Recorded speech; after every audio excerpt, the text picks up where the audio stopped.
As this week comes to a close, it crossed my mind that I had not had an opportunity to talk about some of the things that I wanted to talk about. So I thought I'd come on for a few minutes to ask you a couple of questions. How did your week go, my friend?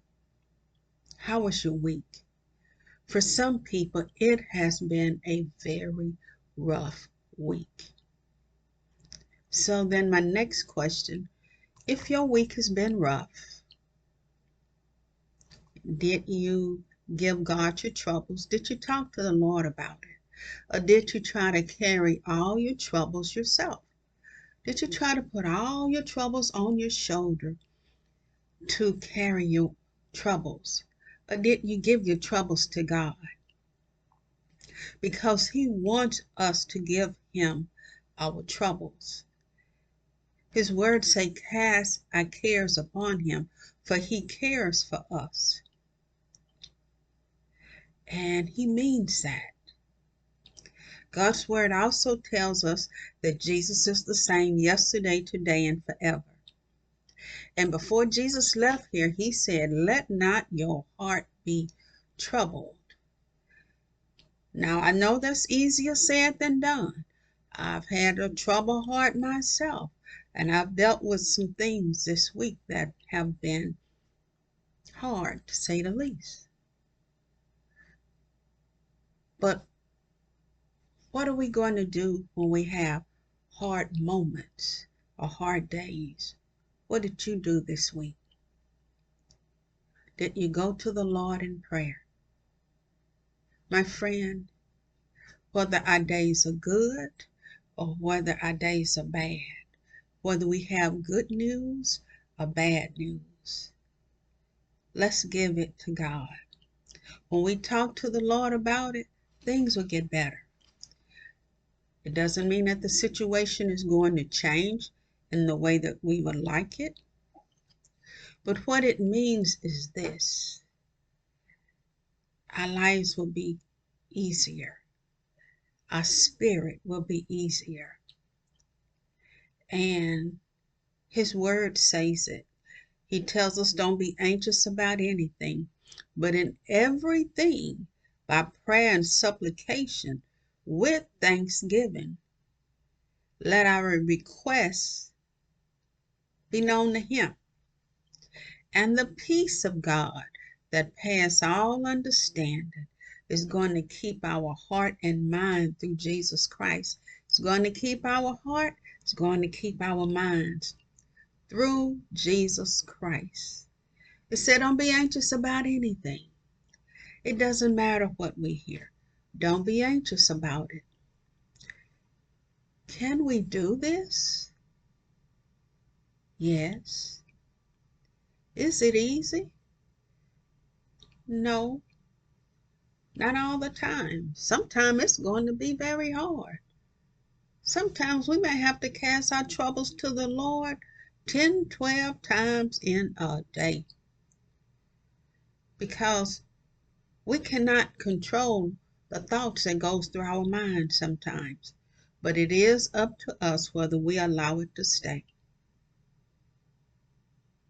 It is up to us, my friend, whether we allow thoughts that hijack our minds, our emotions, whether we allow it to stay.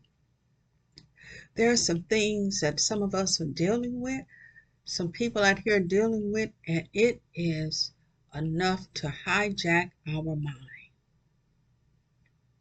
But there's this verse in the Bible that gives us an idea of what to think about.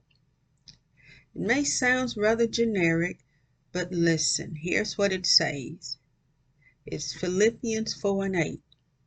It says, whatever is true, honest, just, pure, lovely, of good report, and praiseworthy.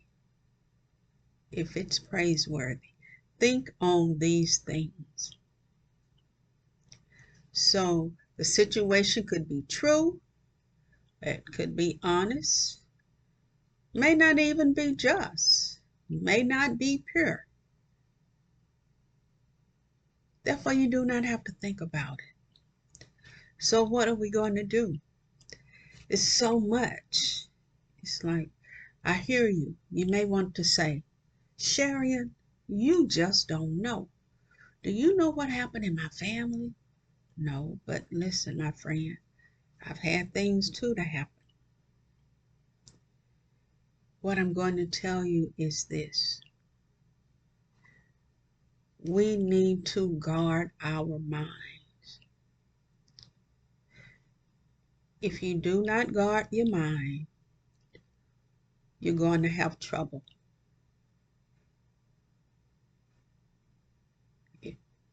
And that's for everyone. We have to protect our minds. The word say guard it with all diligence because the issues of life flows from it. In other words, as I hear young people say nowadays, protect your peace. We must protect our peace, which is on the same narrative as guarding your mind. If something is going to disturb your peace, put a stop to it. Don't allow it. It is okay to not allow your peace to be disturbed. Your mind is valuable. Matter of fact, you don't get another one. Your mind is so valuable. Our minds, our bodies are valuable. It's more valuable than an Apple computer. Computers are fine, but there's no computer like this mind that God has given us. So we must take care of our minds. We must guard it. We must protect it at all costs. And if we do not, we are going to have things that's going to infiltrate our minds. It would be like weeds growing up in the garden. And we do not want weeds to just grow at random in the garden. So listen, stay guard with your mind. Be thankful. If we practice being thankful, that also helps keep negative energy out. That also keeps us from worrying. Sometimes you have to really take the time to be thankful. Start thanking God about things, or even talking to yourself about it. Man, I appreciate whatever. And let me say this, my friend. I appreciate you all coming to my channel. Thank you all for looking at my videos. If you're not a subscriber, please subscribe. Here again, I just would like to thank you for coming to my channel. And finally, what I would like to tell you before I close out tonight. Whatever mistakes you've made this week, whatever situation you've had with other people where you felt you've been wrong, forgive them and forgive yourself. Release them. Release yourself. Don't hold hostage things that's been done wrong to you because it affects your spirit.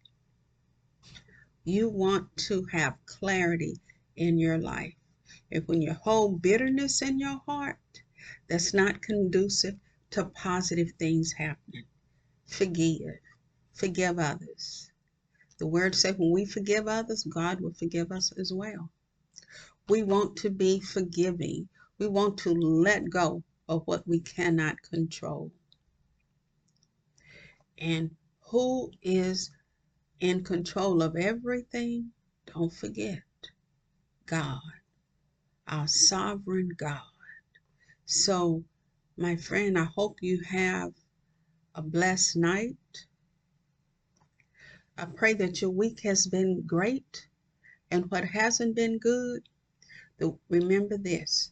The word says all things work together for good to them who love the Lord and are called according to his purpose.